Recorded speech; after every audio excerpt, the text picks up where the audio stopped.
guys, welcome back to my channel, Duck Lifestyle again. Ayan guys, nagpadala ako sa aking anak ng gift. At ayun ay ating i-share natin papanoorin ngayon guys. At yan ay contact by Hong Kong to Philippines package. Kaya kailangan nating i-share din sa inyo. Maganda din pala ito kasi safety din siya. Dito ko siya binili at sila nang bahalang magpadala sa Pilipinas. Ayun. At salamat sa Lord at naging okay naman siya. Safety at walang damage. Walang damage guys. Ayan. Thank you Lord Jesus sa gift. At ayoy, gift ko na ito ay kailangan ng anak ko talaga sa pag-aaral niya. Lalo na ngayon ay college na siya. At sa kurso niyang business ads, kailangan niya talaga yung ganon. Kaya keep watching guys, and bago ang lahat, mega love shoutout to all my members. At sa lahat na nandito sa premiere ko, mega love shoutout to all of you there. And to all my subscribers, followers, pag new one pa kayo sa akin. If you have a new one my channel, please subscribe my channel, Duck Lifestyle.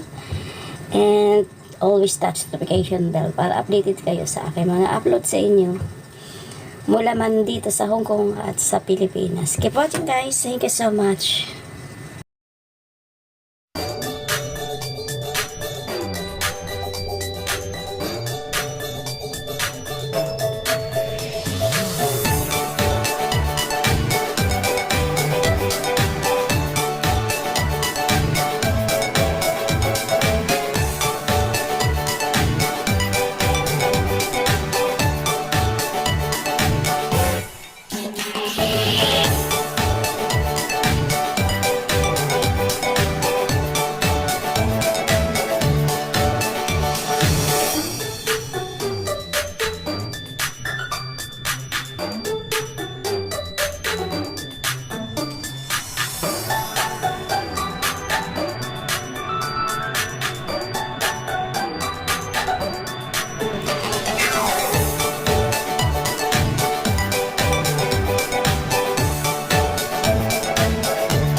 Tararan! Ayan na guys, yan yung aking gift sa aking daughter. Kasi kailangan niya sa kanyang pag-aaral.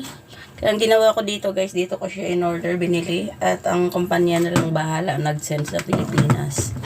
At yan ay notebook para sa kanyang pag-aaral. Kasi mas kailangan ngayon nila yan. Lalo na sa kanyang course, mas importante mayroon. Lalo na ngayon sa mga panahon ngayon sa college ay mas importante kasi yung cellphone niya medyo hindi na rin maganda. Kaya ayaw